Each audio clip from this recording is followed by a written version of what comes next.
म आफै काम गरिरहेको चाहिँ खेतमा एक हल गोरु चाहिँ जोत्दा जोत्दै एक हल चाहिँ तपाईँको हरायो र एउटा मात्रै गोरु र हलो जुवा चाहिँ लिएर हामी चाहिँ घर गएको। डुबेको चाहिँ गाडी हो भने त्यो बडी चाहिँ करिब करिब 6 मिटरको दूरीमा, अब हामीलाई पोजिसन चाहिँ थाहा छैन, एक्कासी ब्लास्टिङ भयो, वाक्क गरेर 2-3 मिटरको गोलो खाल्डो परेर वरिपरिको झार पतिङ्गरहरू त्यहाँ जे छ त्यो सबै गइहाल्यो कि स्वराङ गयो। गत वैशाख 19 गते दिउँसो मध्याहतिर एउटा सवारी साधन यो मेरो पृष्ठभूमिमा देखिएको स्थानबाट दलदलमा फसेर अलप जस्तै भएको छ, भेटिएको छैन।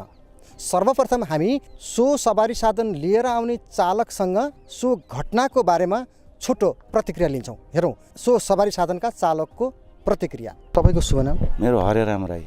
यो गाडीको चालक? गाडीको चालक, यहाँको सञ्चालक, यो फर्मको रत्नकाली एग्रिकल्चरको सञ्चालक।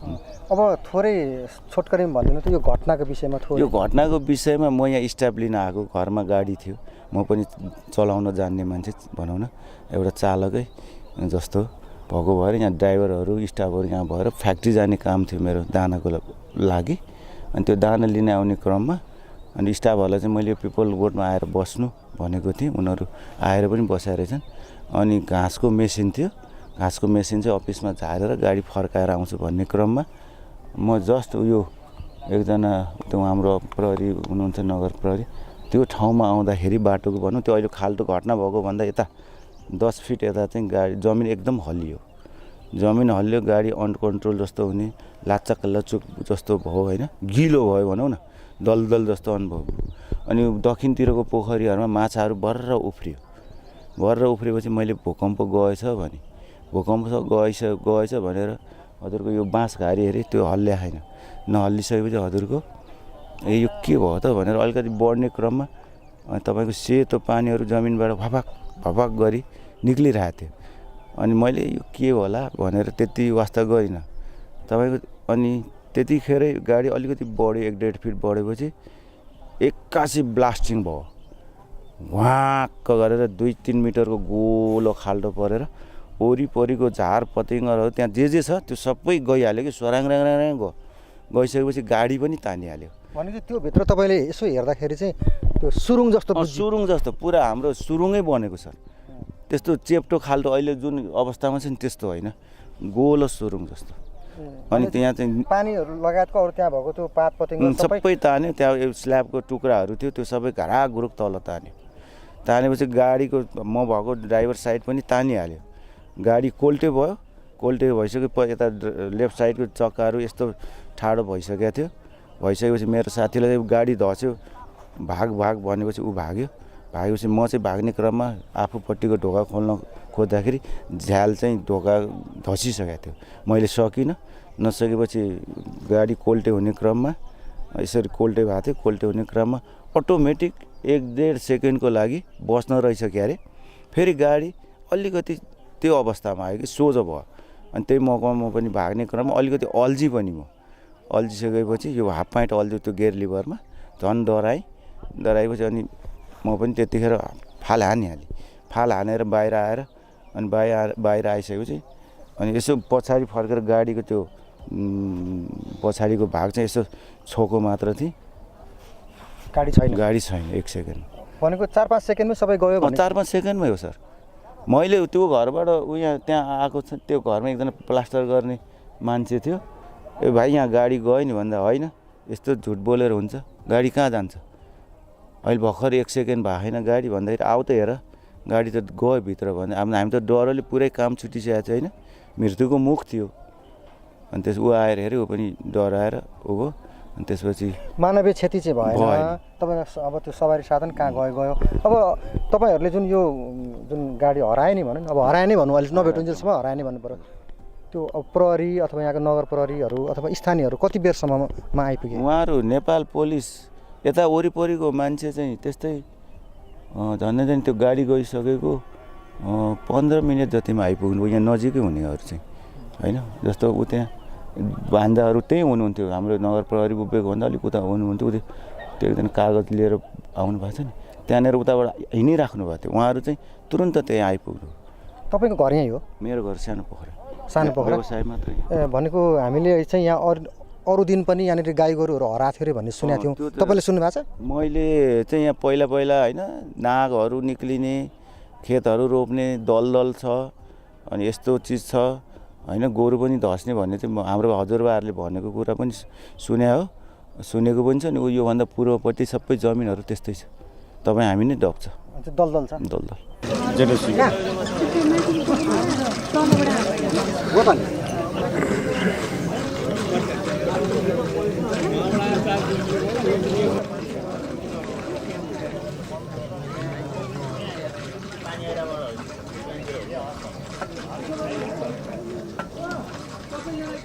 गत वैशाख 19 गते यो स्थानमा योद्धा कम्पनीको एउटा गाडी दलदलमा फसेर अहिलेसम्म हराएको अवस्था छ। 4 छ 4833 नम्बरको योद्धा गाडी यहाँ कृषि सामग्रीहरू लिनका लागि आएको अवस्थामा यो मेरो पृष्ठभूमिमा देखिएको स्थानबाट अलप जस्तै भएको छ। अर्थात् दलदलमा फसेको सो सवारी साधन भेटिएको छैन र हामीले पाएको जानकारी अनुसार सो सवारी साधनभित्र सवारी साधनसँग सम्बन्धित सम्पूर्ण कागजातहरू समेत डुबेको छ। तर भाग्यवश त्यो सवारी साधनका चालक र सहचालक भागेर ज्यान जोगाउन सफल भएका थिए र आजसम्म यो सवारी साधन नभेटिएपछि नदेखिएपछि हेटौडा उपमहानगरपालिकाले भूगर्भ विभागसँग अनुरोध गरेर भूगर्भविदहरूलाई यहाँ बोलाएको छ, ल्याएको छ र भूगर्भविदहरू यति बेला सो सवारी साधन कहाँ छ, कुन अवस्थामा छ, किन त्यसरी दलदलमा फसेर अलप जस्तै भयो भन्ने सन्दर्भमा भूगर्भविदहरू यति बेला अनुसन्धानमा जुटेका छन्। मेरो पृष्ठभूमिमा त्यही दृश्य पनि देखिन्छ। हामी यो सवारी साधन डुबेको विषयमा, यो सवारी साधन हराएको विषयमा, कसरी भयो, किन भयो भन्ने सन्दर्भमा रिपोर्टिङका लागि हेटौडा वडा नम्बर 16 मा आइपुगेका छौँ। हामीलाई केही बेर अघि मात्रै हेटौडा वडा नम्बर 16 का वडा अध्यक्ष रामकृष्ण कोइरालाले आफूले करिब 10 वर्ष अघि यो स्थानभन्दा केही अलि पर खेती किसानी गर्नका लागि एक हल गोरु र हलोसहित यहाँ आइपुगेको, तर केही समयपछि एउटा गोरु अलप भएको र पछि एउटा गोरु र हलो लिएर डराएर आफूहरू भागेको भनेर उनले हामीसँग केही बेर अघि कुराकानी गरेका थिए। त्यति मात्र होइन, रामकृष्ण कोइराला जो यस वडाका वडा अध्यक्ष छन्, उनले आफू सानै छँदा यहाँ विभिन्न समयमा गाई गोरुहरू हराउने र ती हराएका गाई गोरुहरू कहिले नभेटिने गरी दलदलमा फसेर नै मरेर जाने भन्ने पनि उनले सुनेको दाबी गरिरहेका छन्। र आजभन्दा करिब 1 दशक अघि चाहिँ उनी आफै प्रत्यक्षदर्शी भएर 2टा गोरुमध्ये एउटा गोरु चाहिँ दलदलमा फसेर त्यत्तिकै हरायो र एउटा गोरु र हलो लिएर डराएर यहाँबाट भागेको भनेर हामीसँग उनले प्रतिक्रिया पनि दिएका छन्। हेरौँ उनको प्रतिक्रिया।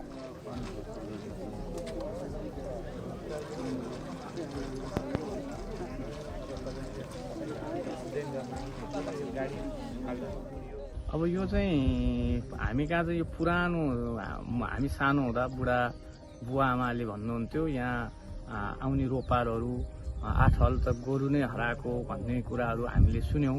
र म आफू पनि काम गर्ने लगभग मलाई लाग्छ 10 वर्ष 11 वर्ष जति भयो म आफै काम गरिरहेको चाहिँ खेतमा एक हल गोरु चाहिँ जोत्दै एक हल चाहिँ तपाईँको हरायो र एउटा मात्रै गोरु र हलो जुवा चाहिँ लिएर हामी चाहिँ घर गएको।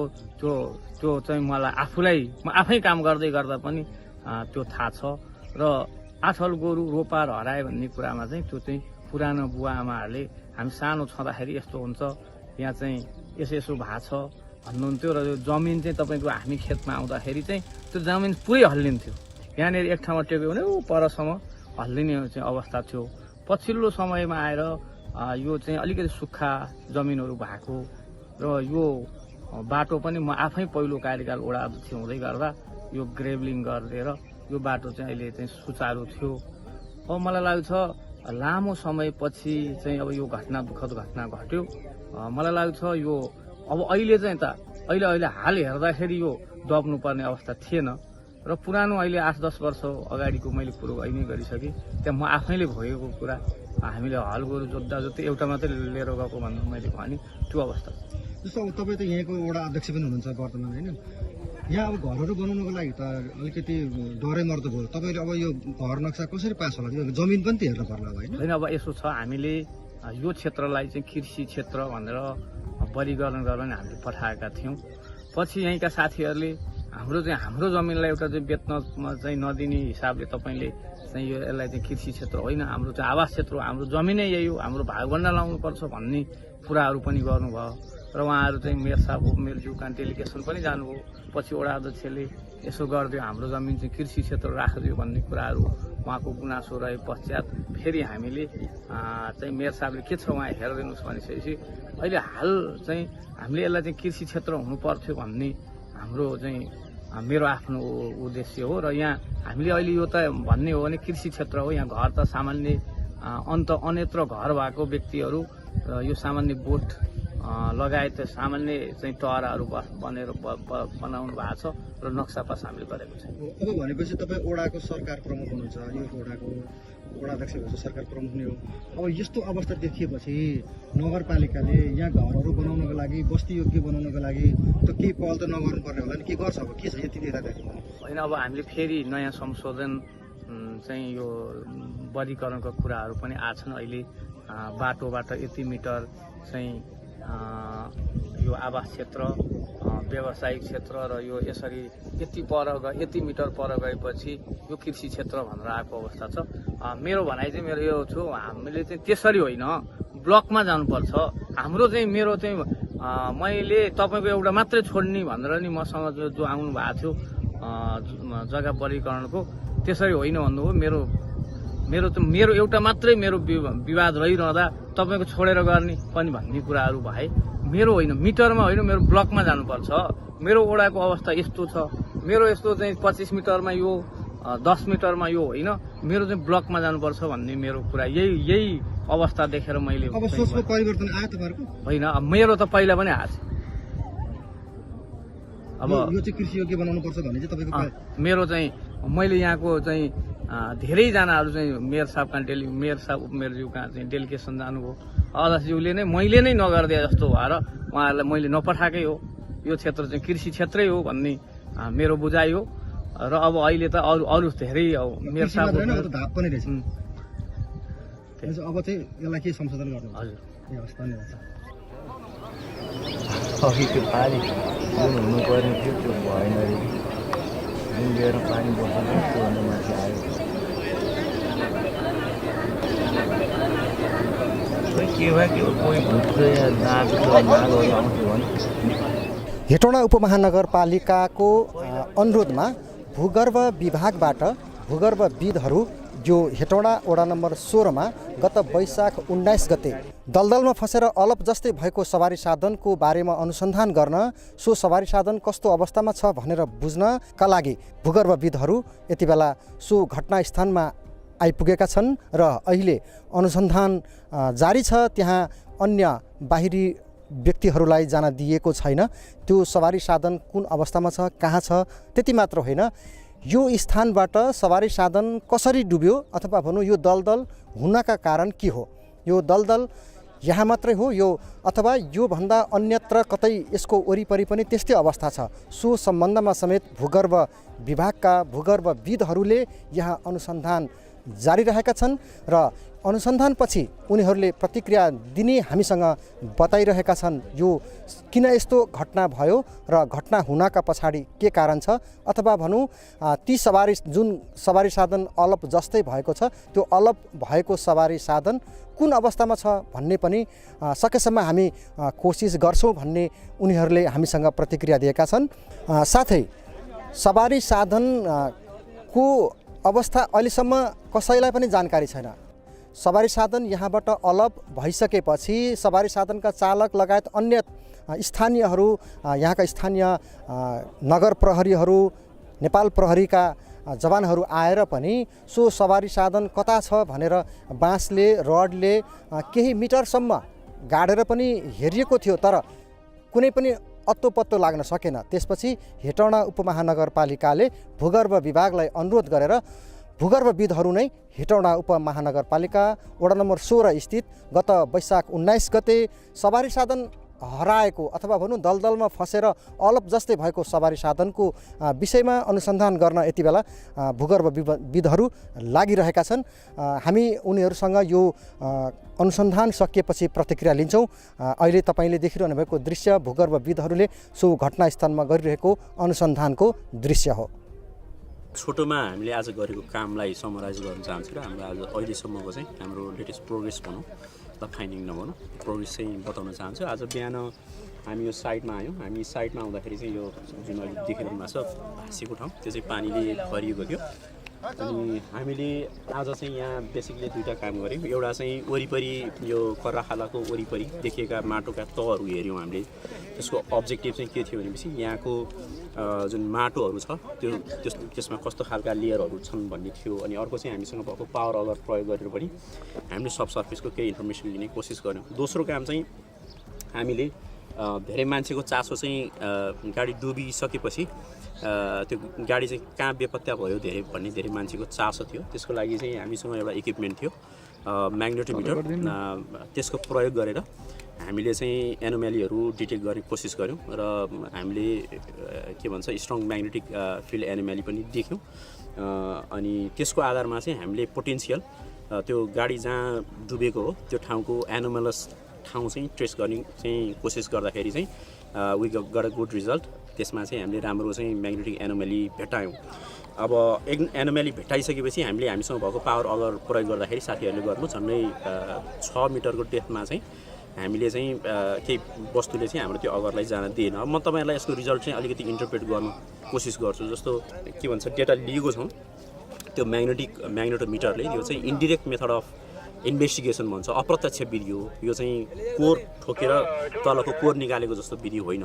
यसले नाप्ने चाहिँ म्याग्नेटिक फिल्ड इन्टेन्सिटी हो। हामी चाहिँ न्यानो टेस्ला इन्टेन्सिटी के भन्छ उसमा चाहिँ युनिटमा नाप्छौँ र त्यो गर्दाखेरि चाहिँ हामीले म्याग्नेटिक एनोमेली देखिसकेपछि एनोमेली देखेको ठाउँलाई चाहिँ लोकेट गरेर के भन्छ त्यसमा चाहिँ पोटेन्सियल एकदम स्ट्रङ म्याग्नेटिक फिल्ड जेनेरेट गर्न सक्ने बडीहरू छन्, म्याग्नेटिक बडीहरू छन् अथवा मेटालिक बडीहरू छन्, स्पेसली फेरोम्याग्नेटिक अथवा चाहिँ के भन्छ मेबी अथवा प्याराम्याग्नेटिक जुनसुकै म्याग्नेटिक बडीहरू हुन सक्छन् भनेर कन्क्लुजन निकालेको। यसको अर्थ के हो भने हामीले के भन्न खोजिरहेछौँ भने त्यहाँ कुनै म्याग्नेटिक चाहिँ के भन्छ फिल्ड एकदम strong magnetic field anomaly generate गर्न सक्ने वस्तु चाहिँ सङ्क भएको छ, डुबेको छ। र बेस्ड अन उहाँहरूको स्टोरीको आधारमा चाहिँ हामी के भनिरहेछौँ भने मोस्ट लाइकली त्यो डुबेको ठाउँ चाहिँ जहाँ हामीले एनोमेली ट्रेस गरेको छौँ त्यही हो भनेर चाहिँ हामीले कन्क्लुजन निकालेको। भनेको यो चाहिँ अप्रत्यक्ष मेथड मात्रै हो, हामीले आफैले गाडीको टुक्रा भेटेको अथवा के भन्छ कुनै पार्ट्स भेटेर भनेको कन्क्लुजन चाहिँ होइन। त्यो कति मिटर तल होला? अहिले हामीले देखेकोमा चाहिँ एउटा हामीले नजिकै गरेकोमा चाहिँ 8 मिटरसम्म जाँदाखेरि एउटा छेउमा चाहिँ के भन्छ मजाले चाहिँ आनन्दसँग गइरहेको थियो भने दुईवटा होलहरूमा चाहिँ हामीले 6 मिटर डेप्थमा चाहिँ गइसकेपछि त्यो जहाँ हामीले एनोमेली हाई एनोमेली चाहिँ भेटाएको थियौँ त्यही ठाउँमा चाहिँ हाम्रो रड गएको छैन। अब आज चाहिँ हामीले धेरै काम गर्न भ्याएनौँ, हामीले यही पोइन्टमा स्टप गऱ्यौँ। त्यस कारण अहिलेसम्मको हाम्रो बुझाइ चाहिँ to the best of our knowledge त्यो बडी चाहिँ इफ द्याट इज द के भन्छ त्यो उहाँहरूको डुबेको चाहिँ गाडी हो भने त्यो बडी चाहिँ करिब 6 मिटरको दूरीमा। अब हामीलाई पोजिसन चाहिँ थाहा छैन किनभने त्यो डुब्दाखेरि कुन पोजिसनमा डुब्यो भने हामीलाई थाहा छैन, तर करिब जहाँ हामीले चाहिँ अहिले त्यहाँ चिनो पनि लगाइदिएको छौँ 6 मिटरको डेप्थमा चाहिँ त्यहाँ कुनै बडी चाहिँ भेटेको छ।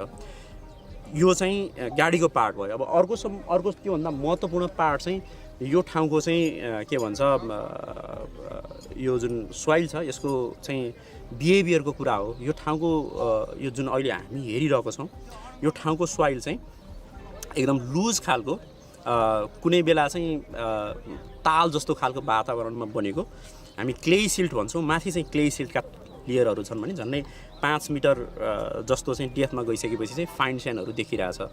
अनि के हुन्छ भने जब यो लुज सोइलमा इन्टरग्रानुलर स्पेसमा जुन पानी बसेको हुन्छ अनि यस्तो खालको सोइल जहाँ चाहिँ ग्राउन्ड वाटर चाहिँ भूमिगत पानी चाहिँ एकदमै सतहको नजिक हुन्छ, यदि कुनै खालको हामीले डाइनामिक लोड चाहिँ दियौँ भने त्यो चाहिँ सोइल ग्रेनहरू चाहिँ एजिटेट हुन्छन्। एजिटेट भइसकेपछि यसले आफ्नो फ्रिक्सन लुज गर्छ र हामी वैज्ञानिक भाषामा के भन्छौँ भने त्यसको सियर स्ट्रेङ्थ चाहिँ 0 हुन्छ। त्यसको अर्थ चाहिँ के हो भने त्यसले अब त्यो सलिड त्यो माटोको जस्तो नभएर तरल पदार्थको जस्तो बिहेभियर गर्छ। अनि यो केसमा पनि त्यही भयो, उहाँले धेरैचोटि आते जाते त गर्नुभएको थियो होला, त्यो डाइनामिक लोडको एउटा पोइन्टमा गइसकेपछि त्यो ट्रिगर भयो र त्यो चाहिँ जमिन लिक्विफाई भयो। लिक्विफाई भइसकेपछि त्यहाँ जमिन मुनिको जुन के भन्छ त्यो एकदम क्विकली र एकदम त्यो फाइन स्यान्ड छ त्यो चाहिँ के भन्छ तरलीकृत भइदियो र गाडी चाहिँ जसरी तपाईँको एकदम के भन्छ फिटेर राखेको दहीमा हामीले केरा राख्ने भने बिस्तारै भाँसिएर जान्छ त्यसै गरी चाहिँ तरलीकृत भएको जमिनमा चाहिँ त्यो सङ्क भयो। त्यस कारणले गर्दाखेरि अब टेक होम मेसेज चाहिँ के हो त भन्दा हामीले स्टिल भोलि फेरि हामी आउँछौँ किनभने यतिको भरमा हामीले पुरै यो सबै एरियाको बारेमा कन्क्लुजन भन्न सक्दैनौँ। तर कुरो चाहिँ के हो भने हामीसँग केही प्रिभियस चाहिँ नलेज चाहिँ छन् किनभने खानी तथा भूगर्भ विभागले आजभन्दा झन्डै 20 वर्ष अगाडि यही ठाउँ वरिपरि आएर चाहिँ यो ठाउँको environmental and engineering geological map बनाएको थियो। त्यो म्यापमा चाहिँ यहाँ भएका माटोका तहहरूको प्रकार ती माटोहरूको भार क्षमता लगायतका विषयमा अध्ययन गरिकन तथा एउटा स्ट्यान्डर्ड पेनिट्रेसन टेस्ट भन्छ त्यो टेस्टको आधारमा चाहिँ यहाँको जमिनको बियरिङ क्यापेसिटी भनेको भारवहन क्षमता कति हो भनेर एउटा खालको नक्सा बनाएको छ। त्यो नक्साको अलावा अनि हामी आफ्नो फिल्ड इन्भेस्टिगेसनको चाहिँ आधारमा कति सकिन्छ यहाँको जमिनको भारवहन क्षमता अथवा भोलिका दिनमा चाहिँ हाम्रो अहिलेको एक्जिस्टिङ स्टडीले नभ्याउने केसमा यो चिजहरू चाहिँ फेरि डिटेलमा इन्भेस्टिगेसन गरेपछि मात्रै यो पुरै एरियाको इन्जिनियरिङ जियोलोजिकल असेसमेन्ट हुन्छ र भोलिका दिनमा हामीले यहाँ ठुला मल्टिस्टोरेड बिल्डिङ बनाउने अथवा डाइनामिक लोड एकदमै फ्रिक्वेन्ट हुने जस्तो हाइवे पास गराउने यो ठाउँबाट लगायतका विषयमा गर्नुहुन्छ कि हुँदैन भन्ने कुराको एन्सर चाहिँ त्यो लेभलको स्टडीले दिन सक्छ। तर लेट्स सी आज हाम्रो काम यहीँ टर्मिनेट भएको छ। अब यो तपाईँहरूले भनेअनुसार लगभग 6 मिटरको हाराहारीमा त्यो सवारी साधनसँग सम्बन्धित मेटलहरू छ कि भन्ने हजुर हजुर त्यसलाई निकाल्नु पनि पर्ला हजुर हैन? हजुर यसको विधिहरू थोरै एकदम छोटकरीमा के हुन सक्छ? अब यस्तो हो सर, मैले अहिले मेरो एक्सपर्टिजमले भन्न सक्ने विषय भनेको चाहिँ हामीले त्यसलाई लोकेट गर्ने हामीसँग भएको प्रविधिले लोकेट गर्ने कुरा हो। अब निकाल्ने विषय अलि चुनौतीपूर्ण विषय छ, यसको एक्सपर्ट चाहिँ म होइन। तर मेरो मेसेज चाहिँ के रहन्छ त्यसो भन्दै गर्दा भने एज अ जियोलोजिस्ट मैले चाहिँ के भन्छु भने मेक स्योर कि हामी एकदमै कमजोर ग्राउन्डमाथि छौँ अनि यो ग्राउन्डमा चाहिँ एकदम डाइनामिक लोडहरू बढाउँदाखेरि अनि यसलाई धेरै एजिटेट गर्दाखेरि भोलिका दिनमा फेरि त्यस्तै चाहिँ हाजार्ड नहोला भन्न सकिँदैन। यदि साँच्चीकै साइटै सेलेक्ट गरेर निकाल्नै पर्छ भनेपछि मेरो रेकमेन्डेसन चाहिँ के रहन्छ भने बिफोर वी डु द्याट हामीले जहाँ त्यो रिकभरी गर्ने इक्विपमेन्ट राख्न खोज्दैछौँ त्यो राख्न खोजेको जमिनको भारवहन क्षमता पहिला निकालेर त्यसको bearing capacity standard penetration test भन्छ, त्यसका अरू विभिन्न लिक्विड लिमिट लगायतका टेस्टहरू हुन्छन्, ती सबै टेस्टहरू गरेर त्यहाँको ग्राउन्ड वाटर कन्डिसन हेरेर मेक स्योर कि त्यहाँ त्यो जमिन राख्दा त्यो रिकभरीको फेजमा लिक्विफ्याक्सन हुँदैन भन्ने स्योर भएपछि मात्रै गर्नलाई मेरो रेकमेन्डेसन छ। त्यसकारण मेरो एज अ जियोलोजिस्ट चाहिँ मेरो मेसेज चाहिँ त्यो हो। तर रिकभरी कुन इक्विपमेन्टले गर्ने अथवा कसरी गर्ने त्यो चाहिँ मेरो एक्सपर्टिजमको विषय भएन। बिहान अब हामी ब्रेकफास्ट गरेर आउँछौँ अनि फेरि एकचोटि चाहिँ हामी यो वरिपरि बिहान चाहिँ हामीले 4.5 मिटर 5 मिटर मात्रै ड्रिल गरेका छौँ। फेरि वरिपरि हामी अरू अगरिङ गर्छौँ, हामीसँग पावर गर्छ। अबको फेजमा चाहिँ हामी यहाँको स्याम्पलहरू हेर्छौँ अनि के भन्छ वरिपरि भएका चाहिँ स्याम्पलिङ लिन सक्ने ठाउँ रहेछ भने यहाँको माटोको स्याम्पल पनि लिएर हामी प्रयोगशालामा परीक्षण पनि गर्छौँ। त्यसबाट पनि हामीलाई केही आइडिया हुन्छ। तर यसको अर्थ चाहिँ पुरै टेरिटोरीको यही स्टडीबाट चाहिँ आउँदैन। अनि नेक्स्ट फेजमा चाहिँ हामीले काठमाडौँ गएर यो अहिलेको सबै अध्ययनको रिपोर्टको आधारमा फर्दर हामीले के गर्नुपर्छ त टेस्टहरू, साइन्टिफिक टेस्टहरू, त्यो कुराहरू चाहिँ हामी रेकमेन्ड गर्छौँ। यसलाई कम्प्लिसन अफ वर्क्स चाहिँ कहिले होला जस्तो लाग्छ त? यस्तो सर, अब यो चाहिँ मैले ठ्याक्कै अहिले एन्सर गर्न सकिनँ होइन, it's just the beginning. Tentative म त्यो भन्नै सक्दिनँ सर।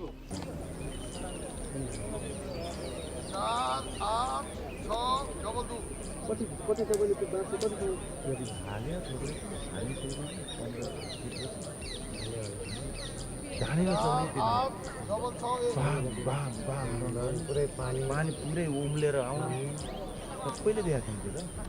अनि घुम्ने चाहिँ पानी गुवाई त्यो कतिवटा हामीले आउँदाखेरि गुमाएको।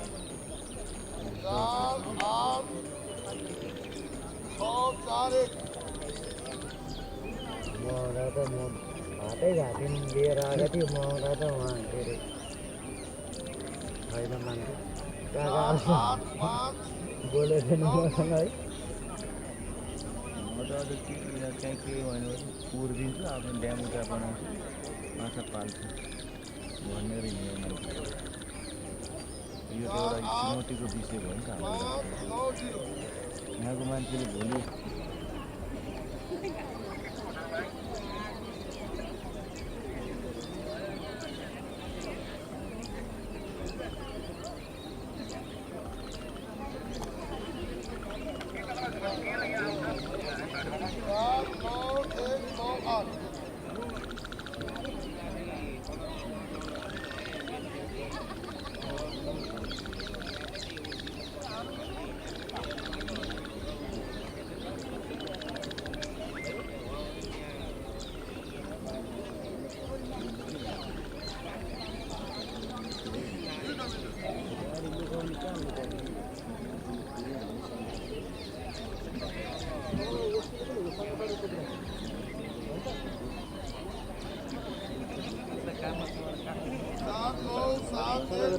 हिजो अस्ति 3 दिन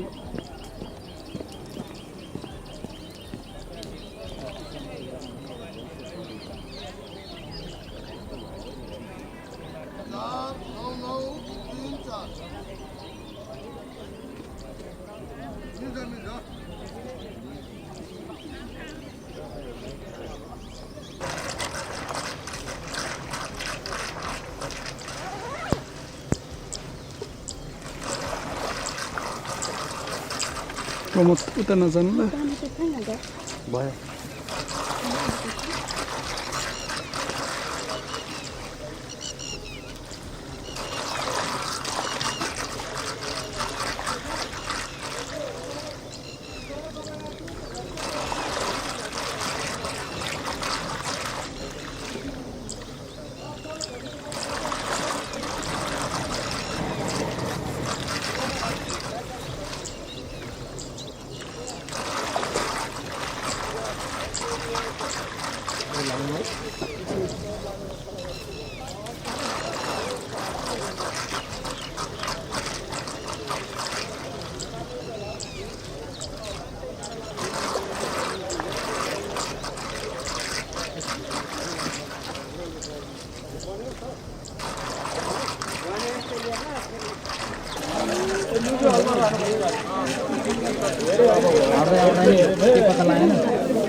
यो अरूले नसक्ने अधिकारीले सक्छ भन्ने मलाई लागेको थियो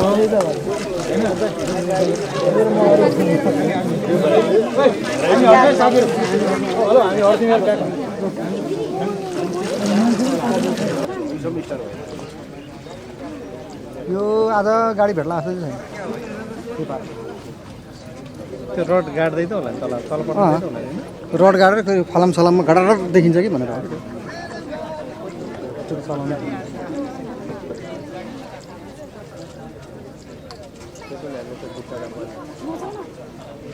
कामदार चाहिँ कहाँबाट पठाउनु सरकार चाहिँ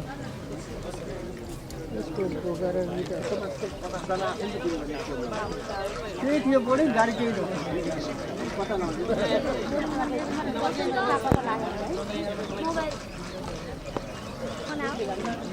बोरिङ भने कहिले कालेपाल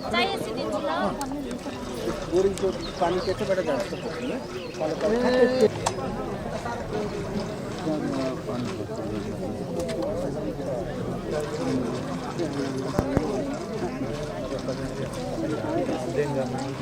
गाडी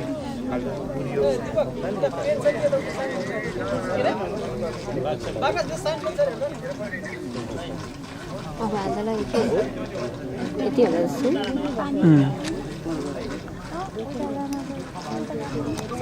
त्यो त नजानु है यो त त्यो त त्यो बालो मात्रै राखेको पनि छैन माटोमा